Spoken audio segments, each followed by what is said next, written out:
Hello students, welcome to the class. My name is Devendra Pitroda and I am taking science in BAPS Gurukul Gonda. Right, so in the previous video we have started a new chapter, that is chapter number 15, our environment. Right, उसमें हमने देखा था कि environment is nothing but surrounding. Right, we also learned about ecosystem. Ecosystem क्या होता है, कौन कौन से कंपोनेंट होते हैं, biotic component and abiotic component. Biotic component मतलब living organisms and abiotic components मतलब non living components. Right, ecosystem दो तरीके के होते हैं, जैसे कि एक natural ecosystem and other one is artificial ecosystem or homemade ecosystem. Right, so now we are going to learn today, right, about the food chain and food web, right, also the energy flow from one organism to other organism. Right, so in the previous video, right, there was a question at the end of the video that can we leave the aquarium in such a way after we as such we set it up? Why does it have to be cleaned once in a while? Do we have to clean ponds or lakes in the same manner? Why or why not? So उसका जो answer है वो आपको जैसे ही नीचे paragraph में जाओगे you will slowly get the answer, right, if you see clearly. right, अगर आप ध्यान से देखोगे तो अगर आप जो नीचे का पैराग्राफ है उसमें ही आंसर छुपा हुआ है. So let's see this paragraph. Right, we have seen in earlier classes that organisms can be grouped as producers, consumers and decomposers according to the manner in which they obtain their sustenance from the environment. Right, means कोई भी organisms है उसको आप group कर सकते हो, producers, consumers and decomposers. वो किसके हिसाब से हमने classification किया है कि वो environment में कैसे रह सकता है. राइट, वो अपनी सस्टेनेंस जो है वो कैसे एनवायरनमेंट में से लेता है. राइट, सस्टेनेंस जो है, राइट, सस्टेन लाइफ सस्टेन करने के लिए एनवायरनमेंट में कैसे रहता है. राइट, वो फूड क्या होता है, वो प्रोसेस कौन कौन सी करता है, उसके ऊपर ये क्लासिफिकेशन हुआ है. तो वो तीन हिस्सों में बैठा हुआ है organisms, that is producer, consumers and decomposers. Producer means producers, नाम से ही पता चल जाता है. Producers means they will be producing something, so they are producing food, right, by photosynthesis process. Autotrophs जो भी होंगे, autotrophs organisms, autotrophs, right, पढ़ा है ना in standard 9. autotrophs मतलब जो अपना खाना खुद बनाते हो. Right, we are not autotrophs, right, we are heterotrophs. सी ना, हम किचन में खाना बनाते हैं वो बात अलग है, but that is not real food. हमने वो वैसे खाना नहीं बनाया है. Actually we are converting the food in different forms. Right, वो किचन में जो भी आप है that is not actual making of food. Actual making of food is made in plants. Plants photosynthesis process में actual food बनाते हैं. Constituents of food जो पढ़े हैं ना, constituents of food, carbohydrates, protein, vitamin, right, ये सारी चीजें हैं, वो बनाना that is called making of food. और वो चीज कौन बनाते हैं? All the autotrophs organism. तो वो जो भी autotrophs हैं, राइट, जो फोटोसिंथेसिस प्रोसेस करके खाना बना सकते हैं, तो उसको हम क्या बोलेंगे? प्रोड्यूसर्स. अब कोई जो, राइट, कंज्यूमर्स मींस जो वो खाना खाते हैं, राइट, डायरेक्टली और इनडायरेक्टली जो भी लोग या जो भी ऑर्गेनिजम्स प्रोड्यूसर्स में से खाना खाते हैं तो उसको हम क्या बोलते हैं, कंज्यूमर्स, राइट। एंड डिकम्पोजर्स क्या करते हैं, हाँ, डिकम्पोज करते हैं, राइट। ये डेड एनिमल्स और प्लांट्स जो होते हैं, राइट, वो सोइल में बरीड हो जाते हैं। तो माइक्रो ऑर्गेनिजम्स क्या कर देते हैं, उसको डिकम्पोज करके उसको वापस मिनरल्स में कन्वर्ट करके सोइल में डाल देते हैं। अब वो सोइल में से न्यूट्रिएंट्स बढ़ गया, अब सोइल में न्यूट्रिएंट बढ़ गया तो वो न्यूट्रिएंट्स कौन लेगा, प्लांट्स। समझ में आया, ये पूरा सर्कल हो रहा है, राइट। प्लांट्स फूड बनाता है, फूड कंज्यूमर्स खाता है, कंज्यूमर्स को डिकम्पोजर्स डिकम्पोज करके वापस सोइल में डालते हैं और सोइल में से प्लांट्स वापस ले लेता है उस न्यूट्रिएंट्स को। तो आप देख रहे हो एक क्लोज चेन बन रहा है, राइट, एनर्जी फ्लो हो रही है, सही है कि नहीं, राइट। प्रोड्यूसर्स में से कंज्यूमर्स, कंज्यूमर्स में से डिकम्पोजर्स, डिकम्पोजर्स में से सोइल में जाती है और सोइल में से प्लांट्स वापस ग्रो करते टाइम उसमें से न्यूट्रिएंट्स ले लेता है, सही है ना। आपने पढ़ा था वो मैन्योर डालने से फर्टिलिटी इंक्रीज होती है प्लांट्स की, राइट। तो वो मैन्योर बनता कैसे है, by the use of this decomposers. Decomposers कौन से होते हैं, बैक्टीरिया, फंगी, माइक्रो ऑर्गेनिजम्स जो होते हैं, दे आर कॉल्ड डिकम्पोजर्स, सही है ना। तो वो क्या करेंगे, वो डिकम्पोज करके यूजफुल न्यूट्रिएंट्स में कन्वर्ट करके किसमें डाल देते हैं, सोइल में, राइट। अब वो न्यूट्रिएंट सोइल के अंदर है जिसकी वजह से सोइल की फर्टिलिटी बढ़ गई है, जिसकी वजह से प्लांट्स इजीली ग्रो कर सकते हैं उसमें से वो न्यूट्रिशंस लेके, वो वापस से फूड बनाते हैं, वो कंज्यूमर्स खाते हैं, वो कंज्यूमर्स मर जाते हैं और फिर डिकम्पोजर्स उसकी डेड बॉडीज को डिकम्पोज करके वापस किसमें डालते हैं, सोइल में। अब सोइल, ये साइकिल चलता रहता है, got it, right, okay. Which organisms can make organic compounds like sugar and starch from inorganic substance using the radiant energy of the sun in the presence of chlorophyll?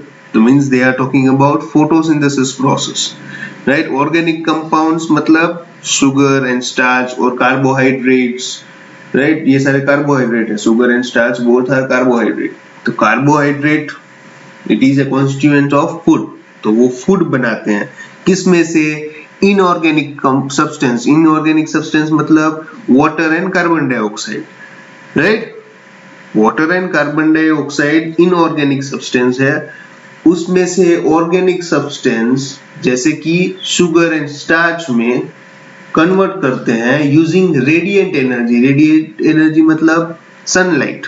सन की light हमारे पास कैसे आती है, radiation से ना, सन के radiation, तो इसलिए उसको क्या बोलते हैं, रेडिएंट एनर्जी। और वो किसके प्रेजेंस में होता है, क्लोरोफिल के प्रेजेंस में। समझ में आया, सही है। Moving on to the next.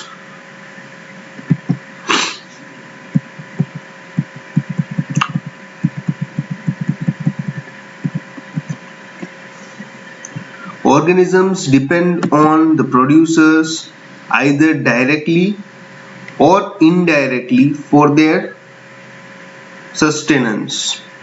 These organisms which consume the food produced either directly from producers or indirectly by feeding on other consumers are the consumers. Consumers can be classified variously as herbivorous, carnivorous, omnivorous and parasites, right? तो देखो producers को पता चल गया जो photosynthesis करते हैं। Photosynthesis कौन कर सकता है, प्लांट्स कर सकते हैं और कुछ बैक्टीरियास कर सकते हैं, सही है ना, 9th में पढ़ा था, blue algae, right, they can perform photosynthesis process, सही है। तो कुछ माइक्रो ऑर्गेनिजम्स भी हैं जो फोटोसिंथेसिस प्रोसेस कर सकता है, और बैक्टीरिया, राइट, तो वो फोटोसिंथेसिस प्रोसेस कर सकते हैं, and green plants, so they are called the producers.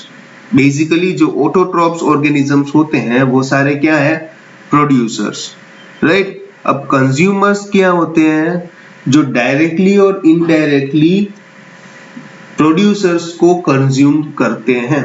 Directly मतलब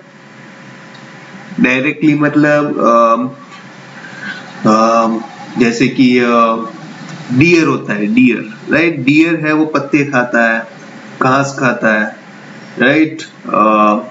सही है ना, फ्रूट्स खाते हैं, तो वो डायरेक्टली प्रोड्यूसर को खा रहे हैं, सही है। और इनडायरेक्टली मतलब लायन, टाइगर, राइट, वो घास पत्ते नहीं खाते।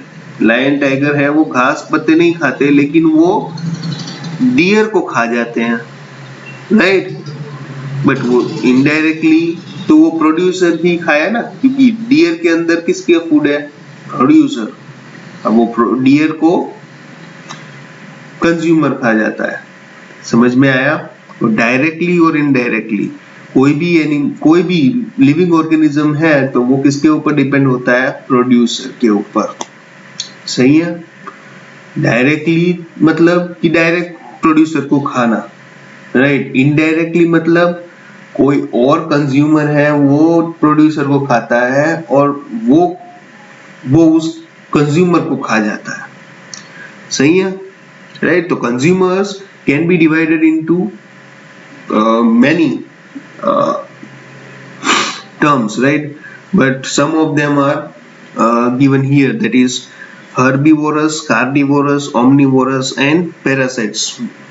All of them you have already studied. Herbivorous मतलब जो डायरेक्टली खाते हैं प्रोड्यूसर को, राइट, जो घास, पत्ते, फ्रूट, वेजिटेबल्स, राइट, वो चीजें खाते हैं उसको क्या बोलते हैं, हर्बीवोरस। कार्निवोरस मतलब जो हर्बीवोरस को खाते हैं उसको कार्निवोरस कहते हैं। हर्बीवोरस को या फिर जो इनडायरेक्टली प्रोड्यूसर के ऊपर डिपेंड होते हैं उसको क्या बोलते हैं, कार्निवोरस।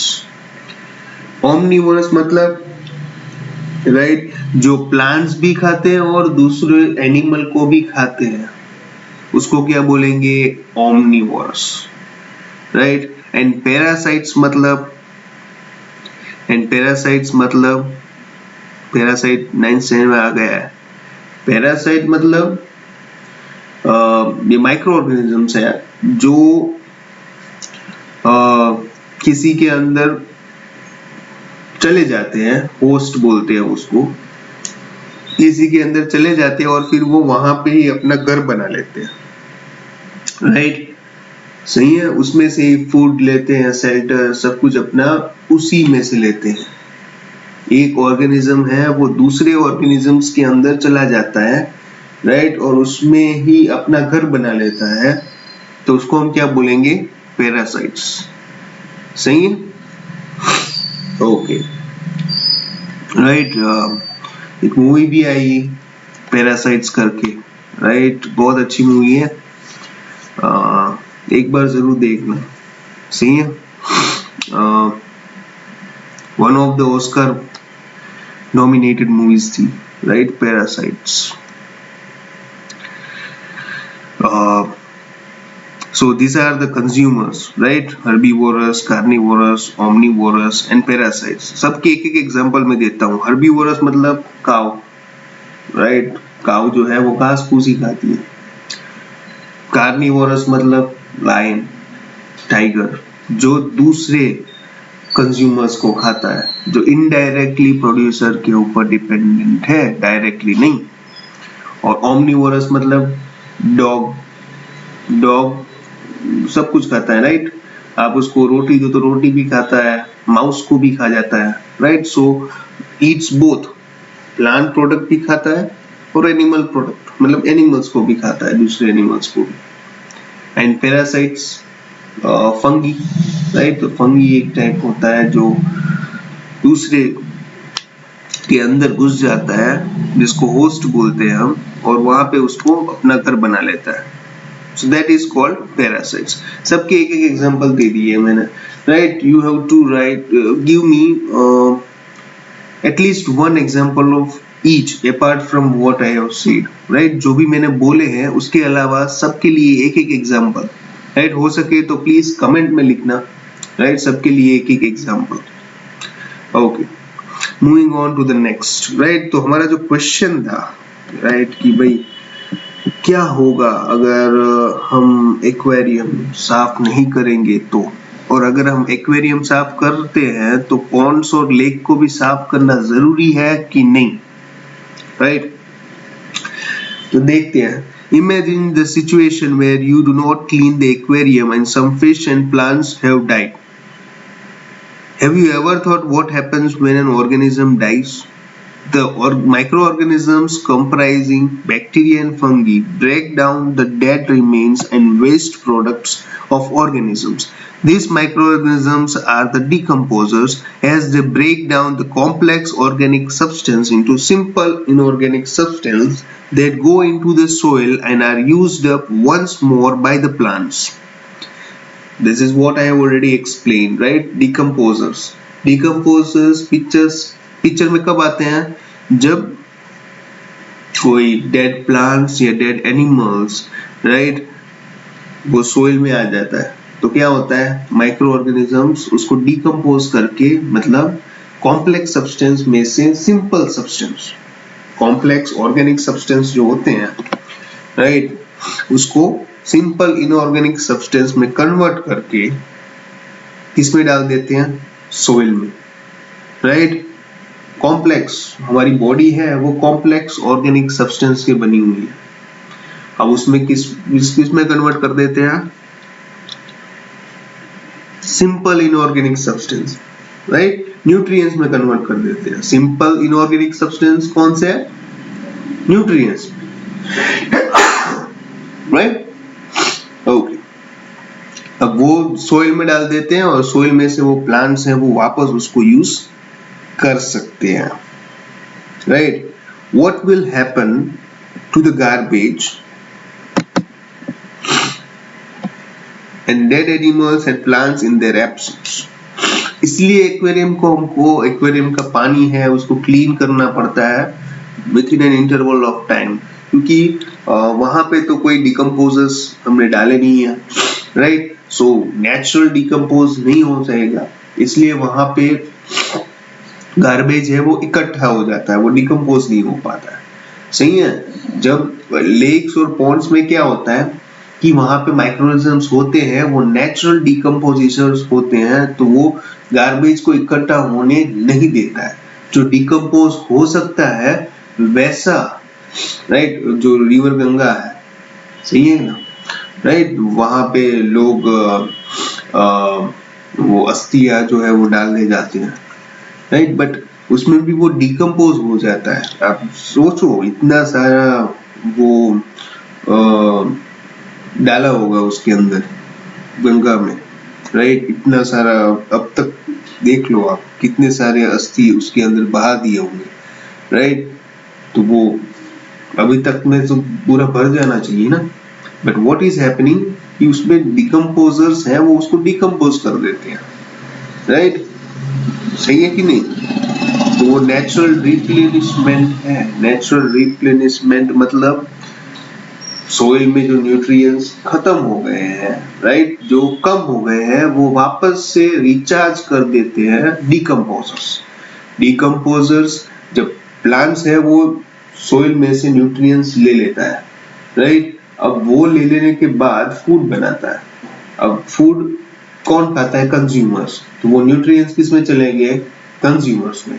अब वो कंज्यूमर मर जाता है तो डिकम्पोज होता है। कौन डिकम्पोज करता है? डिकम्पोजर्स। तो उसको वापस से सिंपल न्यूट्रिएंट्स में कन्वर्ट करके वापस किस में डाल देता है? सोइल में। तो सोइल के न्यूट्रिएंट्स जो गए थे उसको वापस मिल गए, तो उसको क्या बोलेंगे हम? Replenishment of soil, right?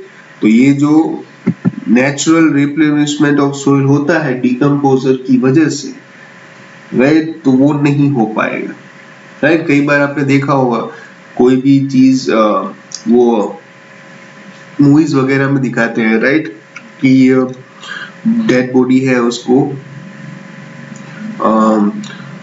Soil के अंदर दफना देते हैं, तो अगर कहीं 2-3 थोड़े टाइम के बाद 2-3 महीनों के बाद अगर आप उसमें खोल के देखते हो, राइट, तो वो पूरी सड़ गई होती है। तो वो सड़ जाना मतलब डिकम्पोज हो जाना। तो वो डिकम्पोज होके किसमें मिल रही है?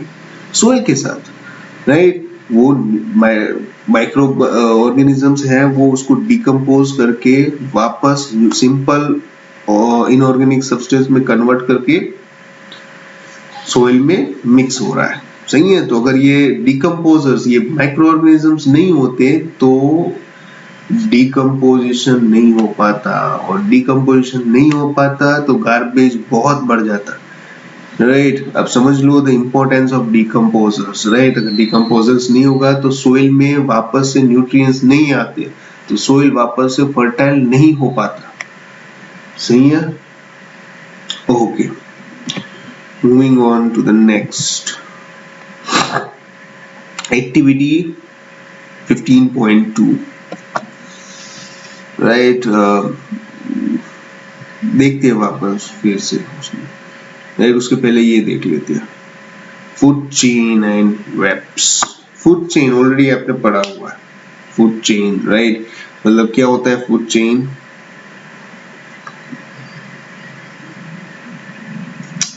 फूड चेन क्या होता है? नाम से पता चल जाता है, chain of flowing of food, chain of flowing of food और एनर्जी। राइट, एक सीरीज आप पकड़ लो, ये कौन किसे खाता है, कौन किसे खाता है। राइट, फॉर एग्जाम्पल यहाँ पे जो ए दिया हुआ है, दिस वन, तो उसमें क्या है? ट्रीज है, उसको कौन खाता है? डियर। डियर को कौन खाता है? टाइगर। तो this is one food chain. सही है ना। इस बायोटिक लेवल में, राइट, जब आप ऑर्गेनिजम्स को फूड के हिसाब से अरेंज करते हो तो उसको हम क्या बोलेंगे? Food chain. Right, each food step और ये चेन फूड चेन है तो उसको हम क्या बोलेंगे? Trophic levels. क्या बोलेंगे? Trophic levels. राइट, तो ऑटोट्रॉप्स और प्रोड्यूसर्स होते हैं वो फर्स्ट ट्रॉपिक लेवल में आते हैं, मतलब जो फूड प्रोड्यूस करता है वो सबसे पहला, first trophic level. Right, they fix up the solar energy and make it available for heterotrophs और द कंज्यूमर्स। राइट, तो वो सोलर एनर्जी को यूज करके फूड में कन्वर्ट कर देता है। राइट, तो बाकी हेट्रोट्रॉप्स और कंज्यूमर्स को यूजफुल हो सके। Right, this herbivorous or the primary consumers come at the second. Small carnivorous or the secondary consumers at the third, and larger carnivorous or tertiary consumers form the fourth tropic level. Right, so there are 4 tropic levels. Right, you can see in figure 15.2. right, so there are 4 tropic levels. First one is producers. right, सबसे नीचे है वो producers हैं, उसके ऊपर primary consumers. Primary consumers मतलब herbivorous जो होते हैं, जो प्लांट्स खाते हैं, वो किस में आएंगे? Primary consumers. सेकेंडरी कंज्यूमर्स मतलब जो कार्निवोरस आते हैं, जो हर्बीवोरस को खाते हैं। राइट, सेकेंडरी कंज्यूमर्स मतलब कार्निवोरस होते हैं जो हर्बीवोरस एनिमल्स को खाते हैं। राइट, और टर्सरी कंज्यूमर्स मतलब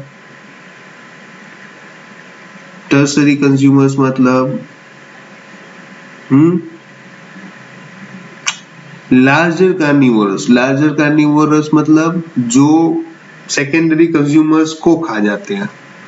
राइट, जो दूसरे कार्निवोरस एनिमल्स को भी खा जाते हैं।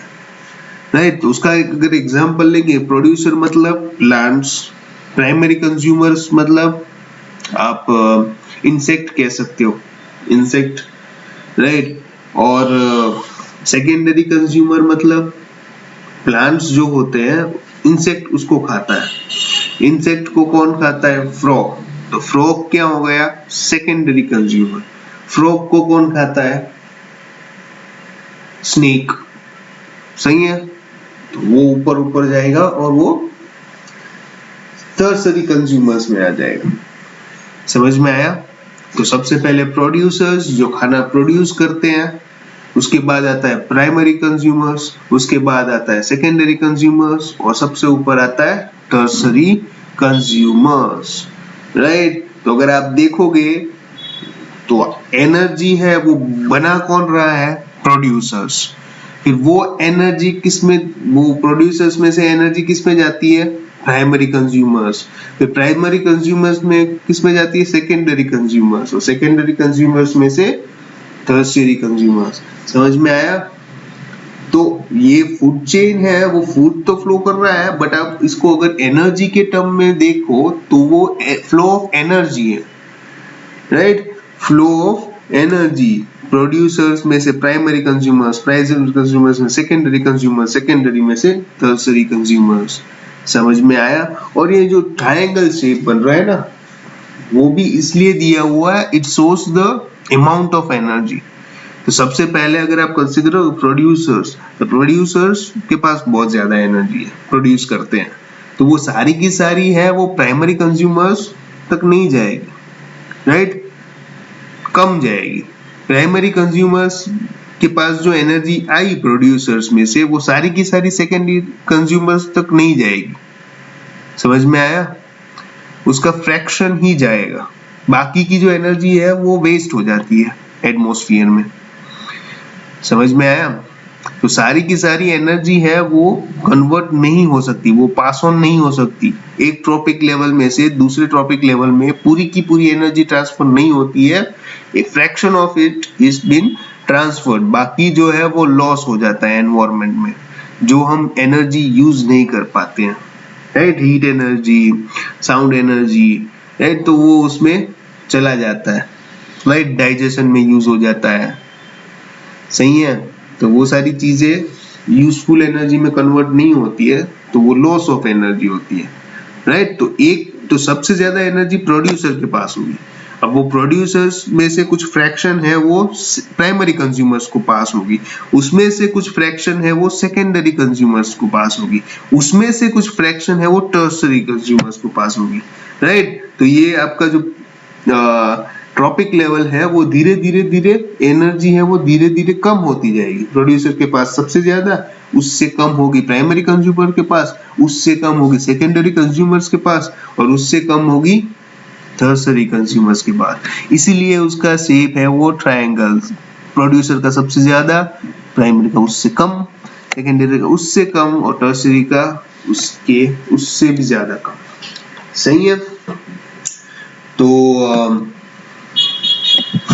ये था फूड पिरामिड और फूड चेन, सही है। तो इसमें food chain is nothing but A chain of flow of food or flow of energy at biotic level is called food chain, right। तो ये food chain को पूरा जो flow of energy है वो पूरा स्टडी करके, राइट, कुछ उसमें से पॉइंट्स निकाले हैं, कुछ पॉइंट्स नोटिस किए गए थे, तो वो पॉइंट्स हम देखते हैं, right. The green plants in a tertiary ecosystem capture about 1% of the energy of sunlight that falls on their leaves and convert it into food energy, right। तो जो ग्रीन प्लांट्स है वो टोटल सनलाइट जो अर्थ के ऊपर पड़ रही है उसका 1% है, उसको फूड में कन्वर्ट कर सकते हैं। समझ में आया? आप समझ सकते हो कितनी जो एनर्जी सन दे रहा है, राइट, इतनी सारी एनर्जी दे रहा है, राइट। उसमें से हम 1% सिर्फ यूज कर रहे हैं, और 1% में हम पूरे का पूरा वर्ल्ड है वो खाना खा लेता है। समझ सकते हो ना कितनी हीट एनर्जी और कितनी सनलाइट हमको मिल रही है, सन में से एनर्जी कितनी मिल रही है। वो जो हम देख रहे हैं वो तो सिर्फ 1% है, राइट। तो ग्रीन प्लांट्स है वो सनलाइट की में से पूरा 1% है उसको फूड एनर्जी में कन्वर्ट कर सकते हैं, राइट। दूसरा point, when green plants are eaten by primary consumers, a great deal of energy is lost as heat to the environment. Some amount goes into digestion and in doing work, and the rest goes towards growth and reproduction. An average of 10% of the food eaten is turned into its own body and made available for the next level of consumers. Right? जो plants है, right, green plants, वो किसके लिए food है? Primary consumers के लिए।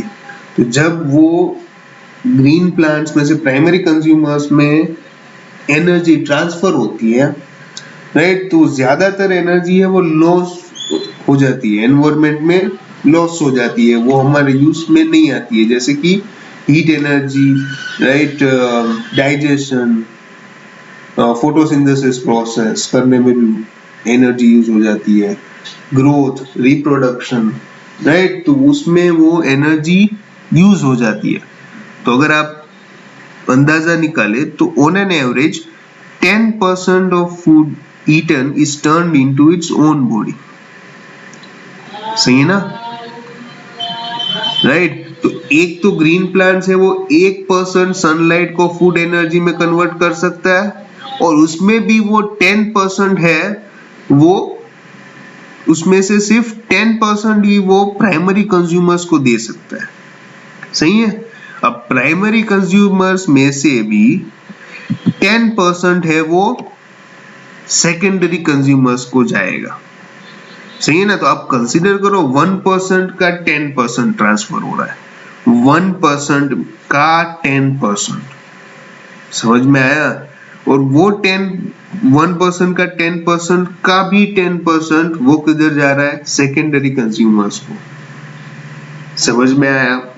सो इसलिए जैसे जैसे आप ट्रॉपिक लेवल में बढ़ते जाओगे, एनर्जी है वो बहुत ही कम होती जा रही है। तो विद इन 2 to 3 स्टेप्स और 3 to 4 स्टेप्स आपकी फूड चेन है वो खत्म हो जाती है। क्यों? क्योंकि फिर बहुत कम एनर्जी रह जाती है ट्रांसफर करने के लिए, क्योंकि बाकी सारी एनर्जी है वो लूज हो जाती है। सही है? समझ में आया? मोस्ट ऑफ द एनर्जी जो है वो एनवायरमेंट में लॉस हो जाती है, यूज नहीं कर पाते हैं। वो एनर्जी वहीं की वहीं रहती है, लेकिन हम यूज नहीं कर पाते हैं, राइट? वो heat energy, sound energy, digestion, reproduction, growth, उस सब में वो एनर्जी यूज हो जाती है, राइट, जो अवेलेबल नहीं होती है। सही है ना? तो 3 या 4 स्टेप के बाद वो एनर्जी जो यूज कर सकते हैं वो बहुत कम हो जाती है, इसलिए आगे फूड चेन नहीं कैरी होती। सही है? ओके। एक और point, there are generally a greater number of individuals at the lower trophic levels of an ecosystem. The greatest number is of the producers. एक और चीज, जब भी हम बात कर रहे हो फूड चेन के बारे में, तब decomposers are excluded, right? They are talking only about producers and consumers. याद रखना, फूड चेन में कहीं पे भी वो decomposers ऐड नहीं होते, right? Only producers and consumers, right? समझ में आया? ओके। तो अगर आप कंसीडर करो, राइट, तो प्रोड्यूसर्स बहुत ज्यादा होते हैं, राइट? सही है कि नहीं? प्लांट्स, ट्रीज ज्यादा होते हैं, फिर प्लांट्स और ट्रीज को खाने वाले एनिमल्स प्लांट से तो कम ही होते हैं, राइट, लेकिन वो दूसरे कार्निवोरस से ज्यादा होते हैं। सही है ना? तो जैसे ही आप लेवल इंक्रीज करते जाते हो, एनर्जी तो कम होती है, लेकिन नंबर ऑफ इंडिविजुअल्स भी कम होते जाते हैं। समझ में आया? जितनी प्लांट्स और प्रोड्यूसर्स की वैरायटी है, उतना कंज्यूमर्स की वैरायटी नहीं है, राइट? उतने कंज्यूमर्स की क्वांटिटी नहीं है। अगर ऐसा होता तो क्या होता? सारे प्लांट्स और खत्म हो जाते, right? Flow of energy stop हो जाती। सही है कि नहीं? अब जितना प्रोड्यूस करते हो उससे ज्यादा अगर सेलिंग होती है तो फिर स्टॉक खत्म हो जाएगा ना। जैसे कि अभी मास्क और सैनिटाइजर का हो रहा है, राइट? मास्क और सैनिटाइजर बन कम रहे हैं, डिमांड बहुत ज्यादा हो रही है, जिसकी वजह से स्टॉक खत्म हो जा रहा है। सही है ना? तो वो प्रॉब्लम को नलीफाई करने के लिए, राइट, न्यूट्रलाइज करने के लिए क्या करा कि जो लोअर लेयर है ट्रॉपिक, लोअर लेवल्स है ट्रॉपिक के इकोसिस्टम के, उसमें इंडिविजुअल्स के नंबर बहुत ज्यादा है, प्रोड्यूसर्स है वो बहुत ज्यादा है। फिर उसके बाद आते हैं प्राइमरी कंज्यूमर्स, उसके बाद आते हैं सेकेंडरी कंज्यूमर्स, और टर्सरी कंज्यूमर्स बहुत ही कम, लायन, टाइगर, ईगल, ये सारी टर्सरी कंज्यूमर्स में आएंगे जो दूसरे कार्निवोरस को खाते हैं। वो बहुत ही कम है, उसकी क्वांटिटी बहुत ही कम है। समझ में आया? Okay, moving on to the next.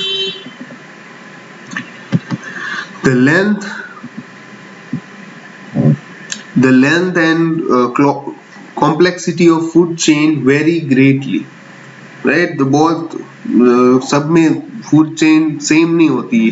ये एग्जांपल ही पकड़ लो आप, राइट? यहाँ पे भी अगर आप कंसिडर करो तो इसमें तो 3 ही है, राइट? ये पहली ए फूड चेन में, बी में 3, 4, 5 है, सी में कंसिडर करो तो 4 है, राइट? तो सब में लेंथ है और ऑर्गेनिजम्स, राइट, कंज्यूमर्स भी डिफरेंट होंगे। सही है ना? तो वो कॉम्प्लेक्स होता जाएगा। तो सबकी कॉम्प्लेक्सिटी और लेंथ अलग अलग होती है, सारी फूड चेन एक जैसी नहीं होती है, राइट? इट डजंट मीन कि उसमें 3 ऑर्गेनिजम्स होने चाहिए, 2 ऑर्गेनिजम्स होने चाहिए, 4 होने चाहिए, 5 भी हो सकते हैं, बट वो कैसा होना चाहिए? पूरा सीरीज होना चाहिए। सही है? Each organism is generally eaten by 2 or more other kinds of organisms, which in turn are eaten by several other organisms, right? तो अगर आप एग्जांपल लो, राइट, तो प्लांट्स है वो सिर्फ डियर से नहीं खाया जाता, बहुत सारे और भी एनिमल्स है उसको खाते हैं। अब डियर है तो उसको सिर्फ लायन ही नहीं खाता, टाइगर भी खाता है, राइट, चीता खाता है, लेपर्ड। समझ में आया? तो हर एक एनिमल है, इसलिए उसकी कॉम्प्लेक्सिटी बढ़ती है, क्योंकि एक ही आदमी, एक ही एनिमल को, एक ही कंज्यूमर को 2 या 3 कंज्यूमर्स खा सकते हैं, राइट? तो अब ये सीधी चेन नहीं बनेगी, ये ट्विस्टेड हो सकती है। सही है ना? तो उसका रिलेशनशिप है वो सीधा स्ट्रेट लाइन नहीं है, वो कैसा है? सीरीज में ब्रांचेस है उसमें, राइट?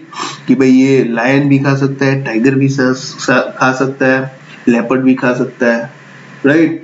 सही है ना? तो डियर है तो उसके ब्रांचेस वो सीधा लायन के पास तो जाएगा ही नहीं, वो लायन, टाइगर, लेपर्ड तीनों वो खा सकते हैं, तो वो ब्रांचेस हो गए ना।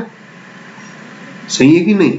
तो वो पूरा जो स्ट्रक्चर बनता है उसको हम फूड वेब कहते हैं, जैसे कि ये डायग्राम है। सही है? अब देखो आप प्लांट्स को कितने लोग खा सकते हैं, मतलब you can see the animals, rabbit, red squirrel, insect.